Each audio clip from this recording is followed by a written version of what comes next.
تو اللہ رب العالمین نے کیا کہا سورہ توبہ میں؟ فَتَرَبَّصُوا حَتَّى يَأْتِيَ اللَّهُ بِأَمْرِهِ۔ اگر تم اپنے بیوی بچوں کو، اپنے مال و جائیداد اور عہدے کو اللہ اور اس کے رسول اور دین سے زیادہ محبت اور محبوب سمجھنے لگو گے تو تم اللہ کے عذاب کا انتظار کرتے رہو، اللہ کے عذاب کا انتظار کرتے رہو۔ اللہ رب العالمین نے وارننگ دی، دھمکی دی ایسے لوگوں کے لیے۔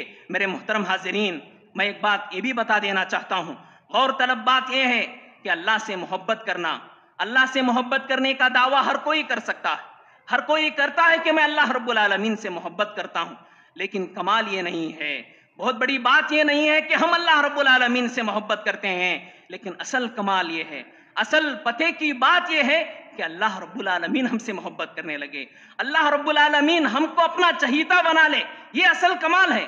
ورنہ شاعر کہتا ہے ان الحمد للہ نحمده ونستعینه ونستغفره ونؤمن به ونتوکل علیہ ونعوذ باللہ من شرور انفسنا ومن سیئات اعمالنا من يهده الله فلا مضل له ومن يضلل فلا هادي له وأشهد أن لا إله إلا الله وحده لا شريك له وأشهد أن محمدًا عبده ورسوله أما بعد فإن خير الحديث كتاب الله وخير الهدي هدي محمد صلى الله عليه وسلم وشر الأمور محدثاتها وكل محدثة بدعة وكل بدعة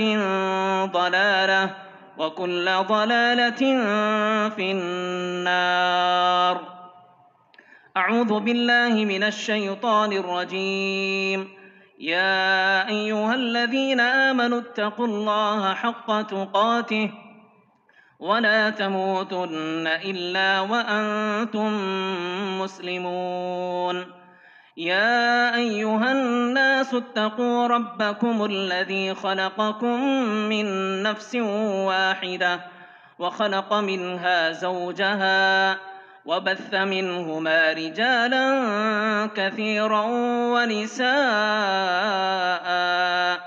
واتقوا الله الذي تساءلون به والأرحام إن الله كان عليكم رقيبا يا أيها الذين آمنوا اتقوا الله وقولوا قولا سديدا يصلح لكم أعمالكم ويغفر لكم ذنوبكم ومن يطع الله ورسوله فقد فاز فوزا عظيما وقال تعالى في موضع آخر يا أيها الذين آمنوا من يرتد منكم عن دينه فسوف يأتي الله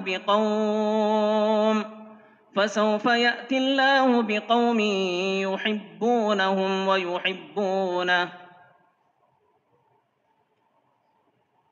وقال النبي صلى الله عليه وسلم ثلاث من كن فيه وجد بهن حلاوة الإيمان أن يكون الله ورسوله أحب إليه مما سواهما متفق عليه۔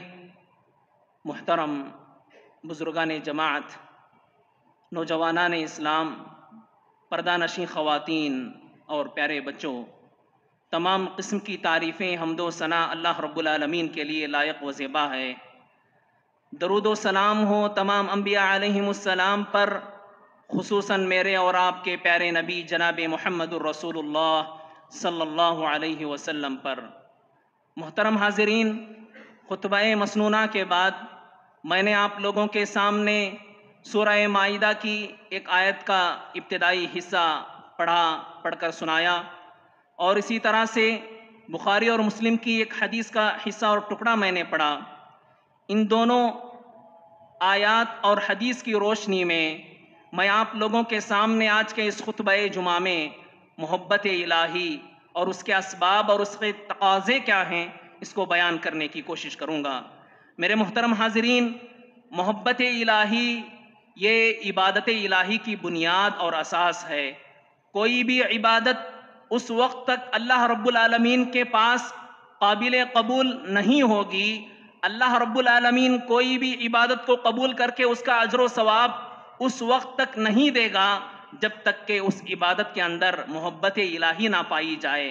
یعنی مطلب آدمی کوئی بھی عبادت نہ چاہتے ہوئے اللہ کی محبت کو دل سے نکال کر کتنے بھی نمازیں پڑھ لے، کتنے بھی حج اور روزے کر لے، یہ عبادت اللہ رب العالمین کے ہاں قابل قبول نہیں، انسان کو اس کا اجر و ثواب ملنے والا نہیں ہے۔ اسی لیے محبت الہی یہ عبادت الہی کی بنیاد ہے۔ محبت الہی ایک مومن کے دل کا سکون ہے، اطمینان ہے، روح کی غذا اور توانائی ہے۔ میرے محترم حاضرین، اگر آنکھوں کی ٹھنڈک ہمیں چاہتے ہیں تو ہمیں چاہیے کہ ہمارے دلوں میں اللہ رب العالمین کی محبت کو جاگزیں، اللہ رب العالمین کی محبت میں اضافہ اور بڑھانے کی ہمیں کوشش کرنا چاہیے۔ اللہ رب العالمین کی بہت ساری نعمتیں ہیں، اللہ کی نعمتوں میں سے ایک عظیم نعمت، اگر اللہ رب العالمین کسی بندے کو یہ نعمت دے دے دنیا میں، اللہ رب العالمین کی محبت اگر دے دے دنیا میں، وہ بڑا ہی خوش نصیب انسان ہے، بڑا ہی سعادت مند انسان ہے۔ اللہ کی محبت اگر دلوں میں بس جائے، رچ جائے، تو اس کی دنیا بھی سنور جاتی ہے، آخرت بھی سنور جاتی ہے، اور اللہ رب العالمین کا قریب ترین بندہ وہ بن جاتا ہے۔ میرے محترم حاضرین، اللہ رب العالمین کی محبت کا اندازہ، اس کی اہمیت کا اندازہ ہم اس بات سے لگا سکتے ہیں۔ دیکھیے اللہ رب العالمین کی محبت کس قدر عظیم ہے، ایک ایسا مقصد ہے، ایک ایسا یہ درجہ ہے، صالحین اولیاء تو دور کی بات، انبیاء، رسل، اولو العزم رسل اس کو پانے کے لیے بڑے کوشاں رہتے، بڑی محنت کیا کرتے تھے۔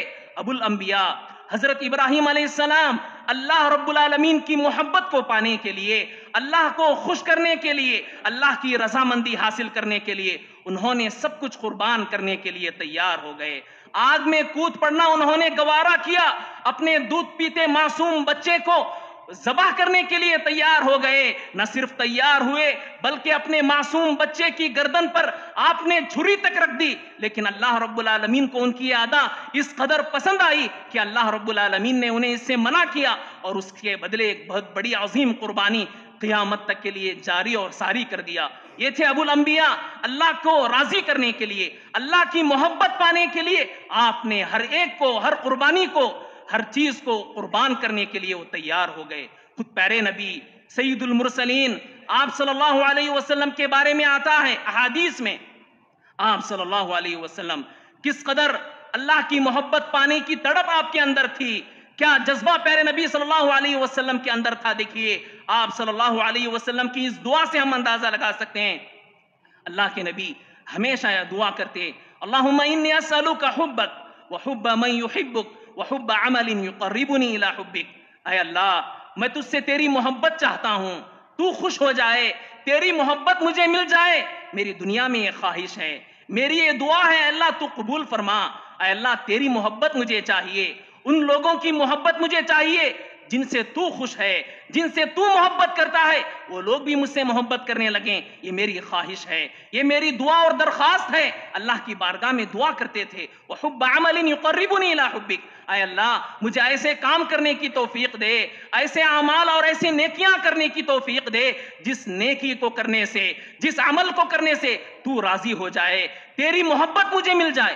پیارے نبی ہمیشہ یہ دعا کرتے تھے۔ میرے محترم حاضرین، لہٰذا ہمیں بھی چاہیے، ہمارے اندر بھی یہ جذبہ، یہ تڑپ ہونا چاہیے، اللہ سے مانگیں، اللہ تو ہم سے راضی ہو جا، تیری محبت ہمیں عطا فرما، اور وہ لوگ نیک بندے جس سے تو چاہتا ہے وہ لوگ بھی ہمیں چاہنے لگیں، وہ لوگ بھی ہمیں محبت کرنے لگیں، اور ایسے اعمال کرنے کی ہمیں توفیق عطا فرما جس کی وجہ سے تیری قربت، تیری رضا، تیری خوشنودی ہمیں حاصل ہو۔ یہ دعا ہمیشہ ہماری دعاؤں میں شامل ہونا چاہیے۔ میرے محترم حاضرین، شیخ محمد بن صالح العثیمین رحمہ اللہ وہ بیان فرماتے ہیں محبت الہی کے بارے میں، محبت اللہ تعالی، محبت اللہ سبحانہ وتعالی لا يعادلها شيء ولا تماثلها لذة۔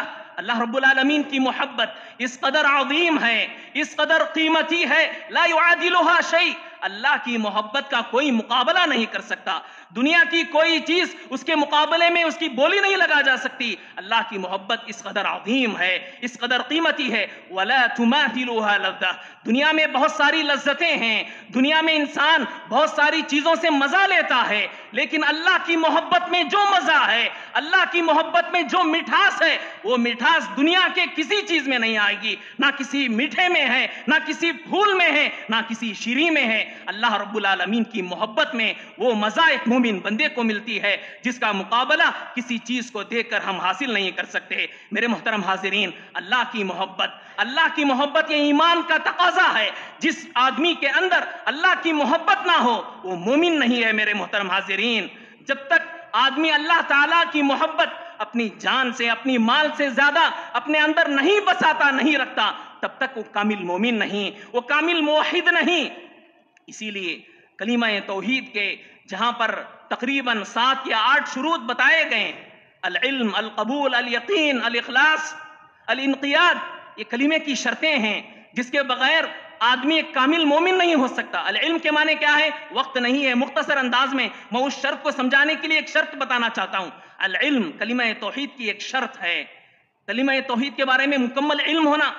اللہ تعالیٰ خود پیارے نبی سے کہا فَعْلَمْ أَنَّهُ لَا إِلَهَ إِلَّا اللَّهِ, اے نبی سب سے پہلے کلمہ توحید جس کی آپ دعوت دے رہے ہیں اس کے بارے میں مکمل علم حاصل کر لو. علم, کلمہ توحید کے ارکان ہیں, ایک اثبات ہے, ایک نفی ہے. توحید کو, عبادات کو, ان ساری کی ساری الوہیت کو صرف اللہ رب العالمین کے لیے ثابت کرنا. صرف ثابت کریں گے تو آدمی موحد نہیں بنے گا. دیگر جتنے بھی معبودان باطلہ ہیں ان کے لیے الوہیت کی نفی کرنا یہ ارکان ہیں. یہ علم ہونا چاہیے ایک آدمی کے اندر موحد ہونے کے لیے, کامل مومن ہونے کے لیے. جس طرح سے العلم یہ کلمہ توحید کی شرط ہے, ویسے ہی المحبہ, ایک محبت بھی کلمہ توحید کی شرط ہے. آدمی کلمہ پڑھتا ہے لیکن اللہ رب العالمین سے, اللہ کے رسول سے, اللہ کے دین اور احکام سے, اپنے بیوی بچوں سے زیادہ, اپنی مال و دولت اور عہدے سے زیادہ, اپنی جان سے زیادہ اگر محبت نہ کرے, ایسا آدمی کامل مومن نہیں بلکہ ایسا آدمی موحد ہو ہی نہیں سکتا. ایسے آدمی دنیا میں, ایسا آدمی نہ قبر میں نہ آخرت میں, ایسا آدمی کامیابی نہیں ہو سکتا. لہٰذا میرے محترم حاضرین, کلمہ توحید کی ایک اہم شرط کیا ہے؟ المحبہ ہے. اس کا ہونا بے حد ضروری ہے. اگر آدمی اللہ تعالیٰ کی محبت میں کسی اور کو شریک کرتا, اللہ تعالیٰ سے محبت نہیں کرتا یا محبت میں کسی اور کو شریک کرتا ہے, الشرک فی المحبہ اسے کہا جاتا ہے. جیسا کہ اللہ رب العالمین نے کہا وَمِنَ النَّاسِ مَن يَتَّخِذُ مِن دُونِ اللَّهِ أَندَادًا يُحِبُّونَهُمْ كَحُبِّ اللَّهِ, لوگوں میں سے بعض لوگ ایسے ہیں جیسے اللہ رب العالمین سے محبت کرنا ہے ویسی محبت اپنے معبودان باطلہ سے کر بیٹھتے ہیں.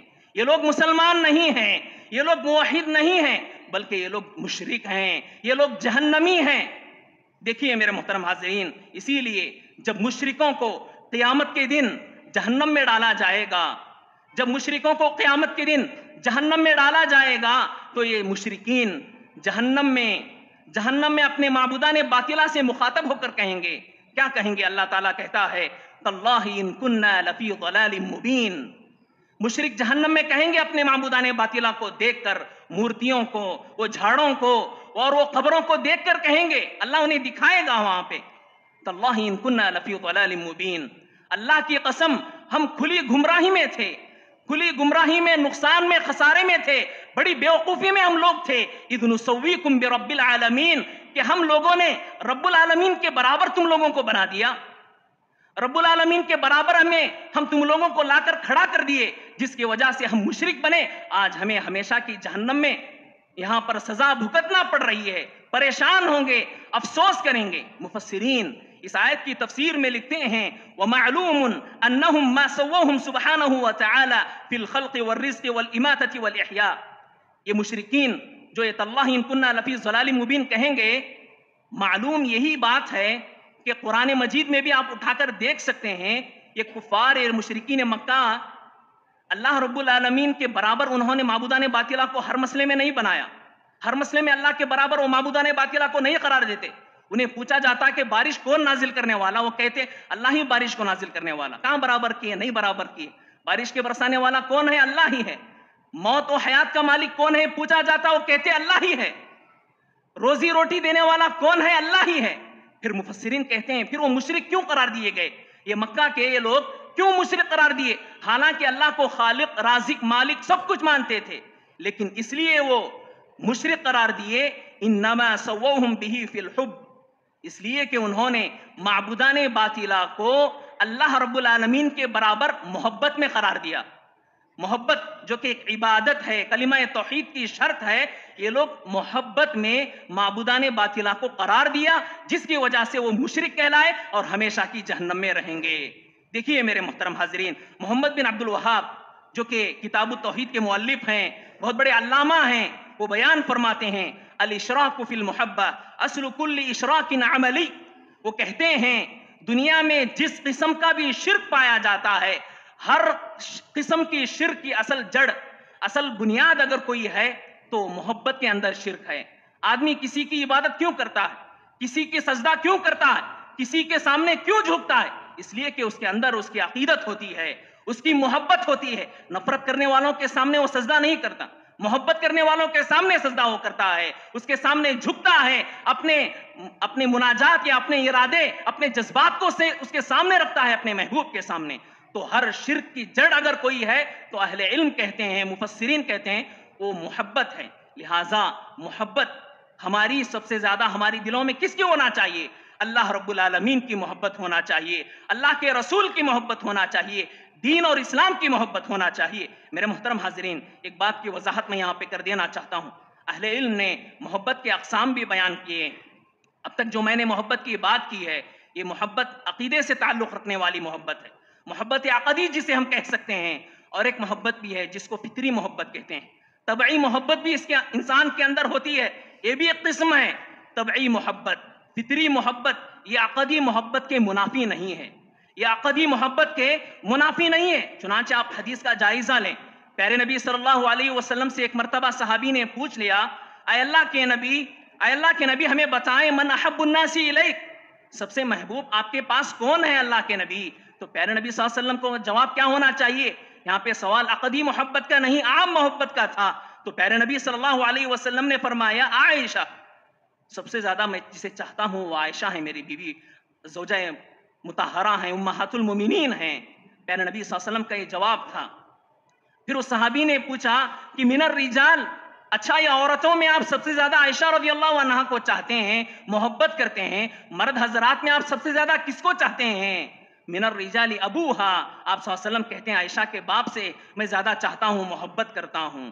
تو دیکھیے میرے محترم حاضرین، اس حدیث سے پتا چلا طبعی محبت، فطری محبت یہ عقدی محبت کے منافی نہیں ہے. یہ اگر آدمی اپنے بیوی سے، بچوں سے، اپنے ماں باپ سے فطری طور پر لگاؤ یا میلان یا محبت کرتا ہے تو یہ ہم سے مشرک نہیں کہیں گے، یہ فطری محبت. لیکن عقدی محبت جہاں پر کسی دین کا معاملہ آ جائے، اب یہاں پر لوگوں کا، بیوی بچوں کا یا ماں باپ کا معاملہ آ جائے، ایسے وقت میں دین کو مقدم رکھا جائے گا. ان کی محبت کے خاطر اس کو دین کے کاموں کو ٹھکرایا نہیں جائے گا. یہ عقدی محبت. فطری محبت کوئی ایک مسئلہ ہے، کوئی ایک چیز ہے، دونوں ہیں یہاں پر، ایک کافر بھی ہے، ایک ہمارے رشتہ دار بھی ہیں، تو ایسے وقت میں فطری محبت اور میلان ہماری انہی کی جانب ہوتی ہے کہ یہ چیز ان کو مل جائے، یہ چیز انہیں حاصل ہو. اس کو فطری محبت کہتے ہیں. ایک عقدی محبت میں سمجھانے کے لیے اس طرح کی مثالیں دیا. تو بہرحال فطری محبت الگ چیز ہے، عقدی محبت الگ چیز ہے. اسی طرح سے ایک بات کی وضاحت کرنا یہ بھی ہے کہ کیا اللہ سے زیادہ محبت کیا جائے یا رسول سے زیادہ محبت کیا جائے؟ میرے محترم حاضرین، قرآن و حدیث کا اگر ہم جائزہ لیں تو پتہ چلتا ہے کہ رسول کی محبت یا اللہ کے محبت کے تابع ہے. رسول کی محبت اللہ کی محبت کی تابع ہے، اس لیے کہ اللہ تعالیٰ نے خود اللہ کے رسول سے ہمیں جان و مال سے زیادہ محبت کرنے کا ہمیں حکم دیا ہے. تو گویا اللہ کے رسول کی محبت اللہ کی محبت کے تابع میں، اسی میں شمار ہوگا. الحب فی اللہ والبغض فی اللہ کے قبیل میں سے آ جائے گا، یہ الحب مع اللہ کی قبیل سے نہیں آئے گا. لہٰذا ہماری محبت کے سب سے زیادہ حقدار سب سے پہلے اللہ ہیں، اس کے بعد رسول ہیں، اس کے بعد ہمارے دیگر رشتہ دار، صحابہ، انبیاء، والدین، بیوی، بچے، یہ لوگ آتے ہیں. لہٰذا ہمیں چاہیے کہ ہم اللہ اور اس کے رسول سے، دین سے، احکام شریعت سے، ہم اپنی جان سے زیادہ، مال سے زیادہ، بیوی بچوں سے زیادہ ہمیں محبت کرنی چاہیے. اگر ہم ایسا نہیں کریں گے تو اللہ رب العالمین نے کیا کہا سورہ توبہ میں، فَتَرَبَّصُوا حَتَّى يَأْتِيَ اللَّهُ بِأَمْرِهِ۔ اگر تم اپنے بیوی بچوں کو، اپنی مال و جائیداد اور عہدے کو اللہ اور اس کے رسول اور دین سے زیادہ محبت اور محبوب سمجھنے لگو گے تو تم اللہ کے عذاب کا انتظار کرتے رہو، اللہ کے عذاب کا انتظار کرتے رہو۔ اللہ رب العالمین نے وارننگ دی، دھمکی دی ایسے لوگوں کے لیے۔ میرے محترم حاضرین، میں ایک بات یہ بھی بتا دینا چاہتا ہوں، غور طلب بات یہ ہے کہ اللہ سے محبت کرنا، اللہ سے محبت کرنے کا دعویٰ ہر کوئی کر سکتا ہے، ہر کوئی کرتا ہے کہ میں اللہ رب العالمین سے محبت کرتا ہوں، لیکن کمال یہ نہیں ہے، بہت بڑی بات یہ نہیں ہے کہ ہم اللہ رب العالمین سے محبت کرتے ہیں، لیکن اصل کمال یہ ہے، اصل پتے کی بات یہ ہے کہ اللہ رب العالمین ہم سے محبت کرنے لگے، اللہ رب العالمین ہم کو اپنا چہیتا بنا لے، یہ اصل کمال ہے۔ ورنہ شاعر کہتا ہے وَكُلٌّ يَدَّعِي وَصْلًا بِلَيْلَى وَلَيْلَى لَا تُقِرُّ لَهُمْ بِذَاكَ۔ مرد حضرات میں، لڑکوں میں ہر کوئی یہ چاہ رہا ہے، یہ دعویٰ کر رہا ہے کہ لیلا میری محبوبہ ہے، میری عاشقہ ہے، میری محبوبہ ہے، لیکن لیلا ہے کہ کسی کو ماننے کے لیے تیار نہیں، کسی کی طرف اس کا میلان ہی نہیں ہے۔ تو مطلب یہ ہے کہ ہر کوئی اللہ رب العالمین کی محبت کا دعویٰ تو کر رہا ہے، لیکن کیا اللہ رب العالمین کی محبت اسے حاصل ہوئی؟ کیا اللہ رب العالمین اسے اپنا محبوب بنایا ہے؟ وَقَالَتِ الْيَهُودُ وَالنَّصَارَى نَحْنُ أَبْنَاءُ اللَّهِ وَأَحِبَّاؤُهُ۔ یہ نصارہ، یہ یہود، یہ کرسچنز، یہ لوگ بڑے بڑے دعوے کرتے ہیں، کہتے ہیں کہ ہم اللہ کے بیٹے ہیں، ہم اللہ کے محبوب ہیں۔ کیا اللہ رب العالمین ان یہود و نصارہ سے خوش ہے؟ کیا اللہ رب العالمین ان کو اپنا محبوب سمجھ رہا ہے؟ نہیں ہے میرے محترم حاضرین۔ آپ غور کریں، ہم ہر روز نمازیں پڑھتے ہیں، فجر کی نماز، ظہر کی، عصر کی، مغرب کی، عشاء کی اور نوافل بہت ساری نمازیں پڑھتے ہیں، جس میں اللہ رب العالمین نے، رسول نے ہمیں سورۃ الفاتحہ پڑھنے کا حکم دیا اور کہا لا صلاۃ لمن لم یقرأ بفاتحۃ الکتاب۔ جس نماز میں سورہ فاتحہ نہیں پڑھی جائے وہ نماز ہی نہیں ہو سکتی، وہ نامکمل نماز ہے، خداج ہے۔ اللہ رب العالمین اس سورہ فاتحہ میں یہود و نصارہ کے بارے میں کیا کہا؟ دو ٹوک الفاظ میں کہا کہ یہ میرے محبوب نہیں ہے، غیر المغضوب علیہم ولا الضالین۔ یہ محبوب تو دور کی بات، ان پر میری غضب ہمیشہ نازل ہوتے رہتی۔ یہ لوگ گمراہ لوگ ہیں، یہود و نصارہ۔ میرے محترم حاضرین، اصل کمال یہ ہے کہ اللہ رب العالمین کے ہمیں محبت حاصل ہو جائے، اللہ رب العالمین ہم سے خوش ہو جائے، یہ ہماری کوشش ہونا چاہیے۔ ایک حدیث قدسی ہے، اللہ کے نبی جناب محمد رسول اللہ صلی اللہ علیہ وسلم بیان فرماتے ہیں، مسلم شریف کی یا بخاری کی حدیث ہے، اللہ کے نبی فرماتے ہیں ان اللہ تعالی اذا احب عبدا دعا جبریل۔ مشہور حدیث ہے، اللہ رب العالمین جب کبھی کسی بندے سے محبت کرنے لگ جاتا ہے، اللہ تعالیٰ عرش پر بیٹھا ہے ساتوں آسمان کے اوپر، جبرائیل علیہ السلام کو بلاتا ہے، فرشتوں کے سردار جبرائیل علیہ السلام کو بلا کر اللہ رب العالمین کہتا ہے انی احب فلانا، میں فلاں بندے سے چاہتا ہوں، محبت کرتا ہوں، لہٰذا جبریل تم بھی فلاں بندے سے محبت کرنے لگ جاؤ، اسے چاہنے لگ جاؤ۔ حضرت جبرائیل علیہ السلام جو کہ ہم فرشتے جو ہے اللہ کی کسی بات کو ٹالتے نہیں، فوراً اس بندے سے محبت کرنے لگ جاتے ہیں جبرائیل علیہ السلام۔ پھر جبرائیل علیہ السلام خاموش نہیں رہتے، اپنے ماتحت فرشتوں کے پاس آتے ہیں، کہتے ہیں کہ سنیے اللہ رب العالمین فلاں بندے سے محبت کرتا ہے، میں بھی فلاں بندے سے محبت کرتا ہوں، لہٰذا آپ تمام بھی فلاں بندے سے محبت کرنا۔ زید خالد بکر سے کہہ دیتے ہیں نشان لگا کے فلاں بندے سے تم محبت کرو، اللہ اس سے محبت کر رہا ہے۔ پھر اللہ کے نبی جناب محمد الرسول اللہ صلی اللہ علیہ وسلم فرماتے ہیں فَيُحِبُّهُ أَهْلُ السَّمَاءِ، آسمان میں جتنے بھی مخلوقات ہیں سارے کی ساری مخلوقات اس بندے سے محبت کرنے لگ جاتے ہیں۔ ثُمَّ يُوضَعُ لَهُ الْقَبُولُ فِي الْأَرْضِ، اتنا ہی نہیں، جب آسمان میں اس کی مقبولیت ہو جائے گی، محبوب بن جائے گا آسمانوں والوں کے پاس، اللہ رب العالمین اس کی مقبولیت، اس کی محبت زمین کے اندر جتنے بھی مخلوقات ہیں ان سارے لوگوں کے دلوں میں اس کی محبت کو ڈال دے گا۔ ثم یوضع له القبول، ہر کوئی محبت کرنے لگے گا اس کے ساتھ رہنے سے وہ خوشی محسوس کرے گا۔ یہ مقبولیت ہے، اللہ کی محبت کے حاصل کرنے کا ایک بہترین اور عظیم فائدہ اور ثمرہ ہے میرے محترم حاضرین۔ آج افسوس کی بات یہ ہے، آج افسوس کی بات یہ ہے، دیکھیے کتنی عظیم نعمت ہے اللہ کو محبوب بنانے کا، اللہ کی محبت حاصل کرنے سے کتنا عظیم فائدہ مل رہا ہے، لیکن لوگ کیا کہتے ہیں عرش والا خوش ہو جائے تو فرش والے خوش ہو جاتے ہیں، لیکن آج معاملہ اس کے برعکس ہے، لوگ فرش والوں کو خوش کرنے کی کوشش میں عرش والے کو ناراض کر دیتے ہیں۔ میرے محترم حاضرین، ایسا نہیں ہونا چاہیے۔ لوگوں کو خوش کرنے جائیں گے، لوگوں کو خوش کرنے جائیں گے، نہ لوگ خوش ہوں گے نہ اللہ خوش ہوگا۔ اگر ہم اللہ رب العالمین کو منانے کی کوشش کریں گے، اللہ کی محبت حاصل کرنے کی کوشش کریں گے، اللہ رب العالمین خوش ہوگا ہی، اللہ کے ساتھ اللہ کے فرشتے بھی خوش ہوں گے، اللہ کے صالحین نیک بندے بھی خوش ہوں گے، زمین میں بھی مقبولیت حاصل ہوگی۔ ہماری کوشش، ہماری تڑپ اللہ کو خوش کرنے کی ہونا چاہیے۔ میرے محترم حاضرین، محبت الہی حاصل کرنے کے بہت سارے اسباب ہیں، بہت سارے اعمال ہیں، بہت سارے نیکیاں ہیں۔ قرآن مجید میں، احادیث میں جتنے بھی نیکیاں، ہر نیکی کو کرنے سے اللہ کی محبت ہمیں ملتی ہے۔ قرآن مجید میں جتنے بھی منکرات، جتنے بھی فواحش بتائے گئے ہیں، ہر منکر سے رکنے سے اللہ کی محبت ہمیں حاصل ہوتی ہے۔ لیکن کچھ احادیث میں پیارے نبی جناب محمد الرسول اللہ صلی اللہ علیہ وسلم محبت الہی کو جوڑ کر بعض مخصوص اعمال بھی بیان کیے ہیں۔ بعض مخصوص اعمال کے کرنے سے اللہ کے محبوب ہم بن سکتے ہیں۔ ایک صحابی پیارے نبی سے پوچھ لیتے ہیں، ای الاعمال احب الی اللہ، اے اللہ کے نبی، شب و روز میں ہم بہت سارے اعمال کر رہے ہیں، ان نیکیوں میں چند نیکیاں یہ بھی بتا دیں، اگر ہم ان اعمال کو کریں گے تو اللہ ہم سے محبت کرنے لگ جائے، اللہ کے محبوب ہم بن جائیں۔ تو پیارے نبی صلی اللہ علیہ وسلم فرماتے ہیں، ایمان باللہ، سب سے پہلے ایمان ضروری ہے۔ اللہ کی محبت ہونا ہے تو ہم اپنے عقیدے کو درست کر لیں۔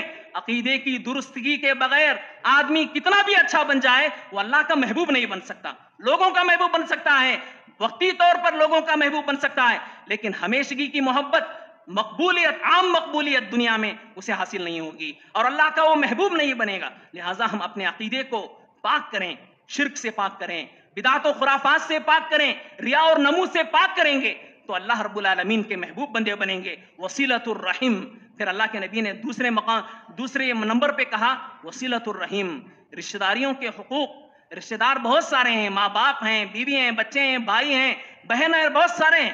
رشتہ داروں کے حقوق کو ادا کرو، ان کا احترام کرو، مجبور ہیں تو ان کے مددگار بن جاؤ۔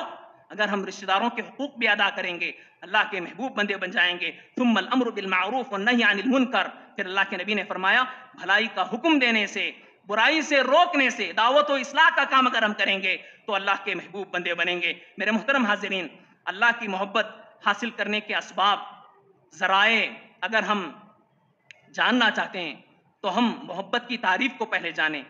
محبت اگر ہمیں حاصل کرنا ہے تو ہمیں چاہیے کہ اہل علم نے محبت کی تعریف یہی کہی ہے، بذل المجہود فی معرفت المحبوب و مرضاتہ۔ محبت کا معنی یہی ہے کہ آدمی کی مکمل انتھک کوشش یہ ہونا چاہیے کہ محبوب کو کون سی چیز پسند ہے، کون سی چیز ناپسند ہے۔ محبوب کو جو چیز پسند ہے وہ کریں گے تو اس کی محبت ملے گی، محبوب کو جو چیز ناپسند ہے اس کو نہیں کریں گے تو محبوب ہم سے چاہے گا، محبت کرے گا۔ لہٰذا اللہ کو جو پسندیدہ اعمال ہیں اس کو کریں، اللہ کو جو ناپسندیدہ اعمال ہیں اس کو نہ کریں گے، ہم رکے رہیں گے، یقیناً اللہ رب العالمین ہم سے محبت کرے گا، اللہ کی محبت ہمیں حاصل ہوگی۔ اسی طرح سے میرے محترم حاضرین، اتباع سنت، پیارے نبی صلی اللہ علیہ وسلم کی اتباع، قل ان کنتم تحبون اللہ فاتبعونی یحببکم اللہ۔ اللہ تعالیٰ خود کہہ رہا ہے اگر تم چاہتے ہو کہ اللہ کے محبوب بن جاؤ، اللہ کی محبت حاصل کرنے لگو، اللہ تعالیٰ تم سے چاہنے لگے، تو ہمیں چاہیے کہ پیارے نبی کی اتباع کریں، پیارے نبی کی ہر سنت کو درجہ، اس کا مقام حاصل، اس کا درجہ کیا ہے مول صاحب؟ سنت کا فرض تو نہیں ہے نا، واجب تو نہیں ہے نا، چھوڑ دیتے ہیں۔ سنت کو جو ہے اس کے مقام کو گرانے کی کوشش کرتے ہیں، شرعی درجہ معلوم کر کے صرف یہ فرض ہے یا سنت ہے، نفل ہے، وہ تو معلوم کرنا ایک علمی بات ہے، لیکن عمل کے حد تک، محبت کے حد تک ہمارا یہ تقاضا، یہ اہتمام ہونا چاہیے، اس سنت کو عمل کرنے سے ہمیں اللہ کی محبت حاصل ہوگی۔ اگر اللہ محبت کرے گا تو فرشتے بھی محبت کریں گے، لوگوں کی عام مقبولیت بھی ہمیں حاصل ہوگی۔ یہ جذبہ ہونا چاہیے، یہ تڑپ، یہ سوچ ہماری سنتوں کے ساتھ اور اتباع نبی کے ساتھ ہمیں ہونا چاہیے۔ حسن بصری رحمہ اللہ اور دیگر مفسرین نے قل ان کنتم تحبون اللہ کو آیت الامتحان کہا ہے۔ یہ امتحان کی آیت ہے، اس آیت کے سامنے رکھ کر ہر ایک کا امتحان لیا جاتا ہے، آزمایا جاتا ہے۔ وہ کہتے ہیں ابن کثیر رحمہ اللہ، من ادعا محبت اللہ وليس هو على طریقۃ المحمدیہ فی جمیع اقوالہ وافعالہ فهو کاذب فی نفس الامر فانه کاذب فی نفس الامر۔ اگر آدمی دعویٰ کر رہا ہے کہ وہ اللہ رب العالمین کا محبوب ہے لیکن پیارے نبی کے طریقے کے مطابق زندگی نہیں گزار رہا ہے، ایسا آدمی اپنے دعوے میں جھوٹا ہے، ایسا آدمی اپنے دعوے میں جھوٹا ہے۔ جب تک کہ وہ پیارے نبی کے احکام، پیارے نبی کی سنتیں، پیارے نبی کے طریقے کے مطابق زندگی نہیں گزارے گا۔ لہٰذا ہمیں چاہیے کہ ہماری زندگی گزارنے کا طریقہ نبوی طریقہ ہونا چاہیے، تبھی ہم اللہ کے محبوب بنیں گے۔ میرے محترم حاضرین، اور ایک دو تین باتیں بیان کر کے میں اپنی بات کو ختم کروں گا۔ اللہ کی محبت حاصل کرنے کا ایک ذریعہ پاک صاف رہنا، توبہ و استغفار کرنا۔ پاک صاف رہنا بے حد ضروری ہے۔ آج مسلم معاشرے کا، سماج کا اگر جائزہ لیں تو پاکی صفائی دیکھنے کو بہت کم ملتی ہے۔ لہٰذا میرے محترم حاضرین، چاہے وہ گھر ہوں، حمامات ہوں، اسکول اور کالجز ہوں، مدارس ہوں، لہٰذا ہمیں چاہیے کہ ہم پاکی صفائی کا ہم اہتمام کریں، خصوصی اس کا لحاظ رکھیں۔ پاک صاف رہیں گے، پاکی کو ہم پسند کریں گے، اللہ رب العالمین پاک رہنے والوں کو پسند کرے گا۔ انسان ہونے کے ناطے گناہ سرزد ہو جاتے ہیں، نافرمانیاں ہو جاتی ہیں، آدمی کو چاہیے کہ وہ توبہ و استغفار کرے، اللہ رب العالمین سے گڑ گڑائے، لو لگائے۔ ان اللہ یحب التوابین ویحب المتطہرین، اللہ رب العالمین توبہ کرنے والوں سے، پاک صاف رہنے والوں سے محبت کرتا ہے۔ اللہ کی محبت ایسے لوگوں کو حاصل ہوتی ہے۔ میرے محترم حاضرین، اس آیت کی تفسیر میں شیخ عبد الرحمن سعدی رحمہ اللہ، شیخ عبد الرحمن بن ناصر السعدی رحمہ اللہ، جو کہ ایک بہت بڑے مفسر گزرے ہیں، وہ بیان فرماتے ہیں، دیکھیے اللہ رب العالمین کی شان کس قدر عظیم ہے۔ اللہ رب العالمین کیا کہہ رہا ہے؟ وَهُوَ الْغَفُورُ الْوَدُودُ إِنَّ اللَّهَ يُحِبُّ التَّوَّابِينَ۔ اللہ رب العالمین کہہ رہا ہے کہ اللہ توبہ کرنے والوں کو چاہتا ہے، اللہ رب العالمین معاف کرتا ہے اور پسند کرتا ہے، ودود بھی ہے، محبت کرتا ہے۔ توبہ کون کرتا ہے؟ جس سے گناہ سرزد ہوتے ہیں، نافرمانیاں سرزد ہوتے ہیں۔ ویسا آدمی، ہر ایک آدمی گنہگار ہے ہی، کوئی یہ دعویٰ نہیں کر سکتا ہے کہ مجھ سے گناہ سرزد نہیں ہوتے، اس لیے کہ اللہ کے نبی خود کہتے ہیں کلو بنی آدم خطا۔ تو توبہ کون کرتا ہے؟ گنہگار کرتا۔ تو گنہگار مجرم ہوا اللہ رب العالمین کے پاس۔ اگر ہم انسانوں کا جائزہ لیں، اگر ہمارا کوئی ماتحت انسان ایک بہت بڑی نافرمانی کر دے ہمارے خلاف، ہمارے ماتحتی میں رہ کر کوئی بہت بڑا جرم کر دے، مسجد کو بڑا نقصان پہنچا دے، یا مدرسے میں رہتے ہوئے ایک بہت بڑا نقصان کر دے، تو لوگ وقتی طور پر کبھی معاف کر دیتے ہیں، لیکن دل میں کچھ خلیش رکھ لیتے ہیں، دل میں کچھ خلیش باقی رہتی ہے۔ لیکن اللہ رب العالمین کی شان ایسی نہیں ہے۔ اللہ رب العالمین کی شان اس کے بالکل برعکس ہے۔ اللہ رب العالمین ایسا نہیں ہے، اس لیے کہ وہ رب العالمین ہے۔ اللہ رب العالمین ارحم الراحمین ہے۔ اللہ اپنے مجرم بندے کی توبہ کو قبول بھی کرتا ہے، اور اللہ رب العالمین توبہ قبول کر کے دل میں کچھ خلیش رنجش باقی نہیں رکھتا۔ ان اللہ یحب التوابین، بلکہ اپنا محبوب بندہ بنا لیتا ہے۔ لہٰذا میرے محترم حاضرین، ہم گنہگار ہیں، خطا کار ہیں، اللہ رب العالمین سے توبہ و استغفار کریں، اپنی گناہوں کی معافی مانگے اللہ رب العالمین سے۔ اللہ رب العالمین نہ صرف معاف کرے گا بلکہ معاف کر کے اپنا محبوب بندہ ہم لوگوں کو بنا لے گا۔ اللہ رب العالمین مجھے اور آپ کو معاف کر کے اپنا محبوب بندہ بنائے۔ میرے محترم حاضرین، فرائض کے ساتھ ساتھ نوافل کا اہتمام کرنے سے بھی اللہ کی قربت، اللہ کی محبت حاصل ہوتی ہے۔ وَمَا يَزَالُ عَبْدِي يَتَقَرَّبُ إِلَيَّ بِالنَّوَافِلِ حَتَّى أُحِبُّهُ۔ اللہ کے نبی حدیث قدسی ہے، اللہ تعالیٰ کہتا ہے بندہ فرائض کے ساتھ ساتھ نوافل کا اس قدر اہتمام کرتا ہے، حتیٰ احبہ، یہاں تک کہ میری محبت اسے حاصل ہو جاتی ہے۔ جب میں اسے محبت کرنے لگ جاؤں تو میں اس کا ہاتھ پیر سب کچھ بن جاتا ہوں، یعنی ہر طرح کی میری مدد شامل حال ہو جاتی ہے، ہر معاملے میں، ہر مسئلے میں میں مددگار ہو جاتا ہوں۔ یہ اللہ رب العالمین کا وعدہ ہے حدیث قدسی میں۔ میرے محترم حاضرین، اللہ کی محبت حاصل کرنے کا ایک بہترین ذریعہ اللہ کے اسماء و صفات کا علم ہے۔ اللہ کے اسماء و صفات کے علم، اللہ کی جو ذات ہے اس کے بارے میں خوب علم حاصل کرے۔ اللہ کے اسماء و صفات یہ توحید کی تیسری قسم ہے، اس کے بارے میں خوب علم حاصل کرنا، ان کو دل و جان سے چاہنا، اور اسماء و صفات کے ذریعے سے اللہ سے مانگنا، یا رزاق ارزقنی، یا خالق، اے اللہ تو خالق ہے، اے اللہ مجھے اولاد عطا فرما، تو رازق ہے مجھے روزی دے، تو رحیم ہے مجھ پر رحم فرما۔ اس طرح کے اسماء و صفات کے وسیلے سے دعائیں مانگیں تو اللہ کی محبت ہمیں حاصل ہوگی۔ من عرف ربہ احبہ، جو اللہ رب العالمین کی معرفت حاصل کرنے کی کوشش کرے گا اللہ کی محبت اسے حاصل ہوگی۔ جیسا کہ ہم پرسوں کے درس میں شیخ محترم سے ہم نے سنا کہ ایک صحابی کو اللہ کے نبی صلی اللہ علیہ وسلم نے سریے میں امام بنا کر بھیجا، وہ امام صاحب ہر نماز میں سورۃ الاخلاص کی تلاوت کرتے۔ جب لوگوں نے شکایت کیا کہ ہمارے امام صاحب ہر نماز میں سورۃ الاخلاص کی تلاوت کرتے ہیں، تو پیارے نبی صلی اللہ علیہ وسلم نے کہا سلوہ لأی شیء یصنع ذلک، بھئی پوچھو کیوں اس طرح سے کر رہے ہیں صاحب، ہر نماز میں سورہ اخلاص پڑھ رہے ہیں، کیا دوسری صورتیں کیا انہیں یاد نہیں؟ جب پیارے نبی صلی اللہ علیہ وسلم نے بلا کر پوچھے ان سے تو کہتے ہیں لأنہا صفت الرحمن. میں سورۃ الاخلاص اس لیے پڑھتا ہوں اس لیے کہ اس کے اندر اللہ رب العالمین کے صفات ہیں. اللہ رب العالمین کے اونچے اونچے صفات ہیں، اسماء ہیں، ان سے مجھے بہت محبت ہے. پیارے نبی صلی اللہ علیہ وسلم جواب سننا تھا. اسماء و صفات سے اس کے اندر اس قدر محبت، اس قدر لگاؤ ہے. اللہ کے نبی کہتے ہیں حبک ایہا ادخلک الجنہ. آپ کی یہی محبت ہے جس کی وجہ سے اللہ نے آپ کو جنتی قرار دیا، دنیا ہی میں سرٹیفکیٹ دے دیا. پیارے نبی صلی اللہ علیہ وسلم نے جنت کی بشارت انہیں سنا دی. بخاری اور مسلم کی حدیث ہے. میرے محترم حاضرین، الغرض بہت سارے اسباب کتاب و سنت میں موجود ہیں. ہمیں چاہیے کہ ان سارے ہی اسباب کو اپناتے ہوئے اللہ کی جو ناراضگی کرنے کے جو ذرائع ہیں ان سے بچتے ہوئے ہم زندگی گزاریں گے، یقیناً ہم اللہ کے محبوب بندے بنیں گے. محترم حاضرین، ایک بات میں بیان کر کے اپنی بات کو ختم کروں گا. اللہ رب العالمین جس بندے سے محبت کرتا ہے، دنیا ہی میں کچھ علامات اس کی زندگی میں نمایاں ہو جاتی ہیں. کچھ نشانیاں ہمیں دیکھنے کو ملتی ہیں، جو نشانیاں اگر ہم دیکھ لیں گے تو ہم یہ کہہ سکتے ہیں، ایک اندازہ لگا سکتے ہیں کہ اللہ رب العالمین کا محبوب بندہ ہے. بہت ساری نشانیاں ہیں، 2-3 نشانیاں میں گنا کر اپنی بات کو ختم کروں گا. پیارے نبی صلی اللہ علیہ وسلم کے حدیث کی روشنی میں، ترمذی کی حدیث ہے، ان عظم الجزاء مع عظم البلاء ان اللہ اذا حب قوما ابتلاهم. اللہ رب العالمین کسی انسان کو بڑا بدلہ دینا چاہتا ہے تو بڑی بڑی آزمائشوں مصیبتوں میں ڈال دیتا ہے. اللہ رب العالمین کسی قوم سے، کسی آدمی سے محبت کرتا ہے تو اس کا امتحان لیتا.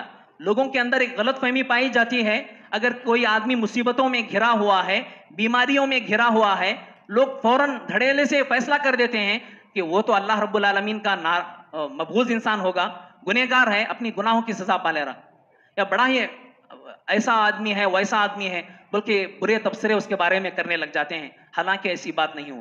اللہ کی مصلحت کچھ اور ہوتی ہے. اللہ کے پاس وہ بڑا محبوب بندہ ہو سکتا ہے، اس کے درجات بڑے اونچے ہو سکتے ہیں، لہٰذا اللہ رب العالمین بھی اسے بڑی بڑی بیماریوں کے ذریعے یا مصیبتوں کے ذریعے سے آزماتا. لیکن شریعت ہمیں کہتی ہے کہ ہم اللہ کے پاس مقرب یا محبوب بندہ بننے کے لیے ہمیں آزمائشیں مانگنا نہیں ہے، بیماری نہیں مانگنا. ایسا نہیں مانگنا کہ اے اللہ ہمیں بیماری بنا کے مجھے بڑا محبوب بنا دے، ایسا بھی نہیں مانگنا. بلکہ اللہ کے نبی ہمیں کہا ہے کہ ہمیں ہمیشہ عافیت مانگتے رہنا چاہیے، ہمیشہ عافیت. ایک صحابی جو ایسا ہی مانگ لیے، اے اللہ جو بھی سزا دینا دنیا میں دے دے، آخرت میں تیرا محبوب بندہ ہمیں بنا دے، آخرت میں جنت دے دے، جو بھی سزا دینا ہے آخرت میں وہ دنیا میں دے دے. وہ صحابی کی دعا اللہ سن لیا. ایسی بیماری اللہ نے اس صحابی کو مبتلا کیا. ایسی بیماریوں میں احادیث میں آتا ہے کہ مرغی کے چوزے کے جیسے ہو گئے وہ صحابی، مرغی کے چوزے کے جیسے ایک دم دبلے پتلے، ہڈیاں دکھنا مشکل ہو گئے. اللہ کے نبی گئے زیارت کے لیے، دیکھے کیا بھائی کیا بات ہے، آپ کی حالت ایسی ہو گئی ہے. تو انہوں نے کہا تم اللہ سے کیا مانگتے ہو؟ تو انہوں نے بتایا کہ میں نے اللہ سے ایسا مانگ لیا. تو اللہ کے نبی صلی اللہ علیہ وسلم نے سمجھائے، انہیں کہا کہ تم اللہ رب العالمین سے ہمیشہ عافیت مانگو. اللہ کے نبی نے ان پر دم کیا، رقیہ کیا، دعائیں پڑھے، اللہ رب العالمین نے انہیں شفا دیا. تو دیکھیے میرے محترم حاضرین، بتانے کا مقصد یہ ہے کہ ہمیں اللہ سے ہمیشہ عافیت مانگنا چاہیے. البتہ اللہ تعالیٰ بسا اوقات کسی کو درجات کو بلند کرنے کے لیے انہیں مصیبتوں میں، بیماریوں میں ڈال دیتا ہے. اسی طرح سے ایک نشانی یہ بھی ہے اللہ کے محبوب بندوں کی، نیکیوں میں، عبادتوں کے کاموں میں انہیں لذت محسوس ہوتی ہے، انہیں مزہ ملتا ہے، تھکتے نہیں ہیں. لمبی عبادت کرنے سے وہ تھکتے نہیں، اکتاتے نہیں، انہیں ایک طرح کا مزہ ملتا ہے. تو مطلب وہ اللہ کا محبوب بندہ ہے، اسی لیے اللہ کی محبت میں، اللہ کے ذکر میں، تلاوت قرآن میں اسے مزہ آتا ہے. اسی طرح سے اللہ کے محبوب کی بندے بننے کی ایک نشانی، ایک علامت یہ بھی ہے کہ اس کے اندر نرمی ہوتی ہے، حسن اخلاق اس کے اندر ہوتے ہیں. میں سب احادیث کی روشنی میں بیان کر رہا ہوں، وقت نہیں ہے. اسی طرح سے ایک اہم نشانی یہ بھی ہے کہ اللہ رب العالمین کے محبوب بندے بننے کی حسن خاتمہ اسے نصیب ہوتا ہے. جو آدمی اللہ کا محبوب بندہ ہوتا ہے، حسن خاتمہ اسے نصیب ہوتا ہے، اس کی وفات اسلام پر، ایمان پر، نیکیوں پر ہوتی ہے. لہٰذا ہمیں چاہیے کہ ان سارے ہی اعمال، نشانیوں کو مد نظر رکھتے ہوئے ہم زندگی گزاریں. ان اللہ وملائکتہ یصلون علی النبی یا ایھا الذین آمنوا صلوا علیہ وسلموا تسلیما. اللهم صل علی محمد وعلی آل محمد كما صليت على إبراهيم وعلى آل إبراهيم إنك حميد مجيد. اللهم بارك على محمد وعلى آل محمد كما باركت على إبراهيم وعلى آل إبراهيم إنك حميد مجيد. عباد الله رحمني ورحمكم الله، إن الله يأمر بالعدل والإحسان وإيتاء ذي القربى وينهى عن الفحشاء والمنكر والبغي يعظكم لعلكم تذكرون اذكروا الله يذكركم وادعوه يستجب لكم ولذكر الله أكبر والله يعلم ما تصنعون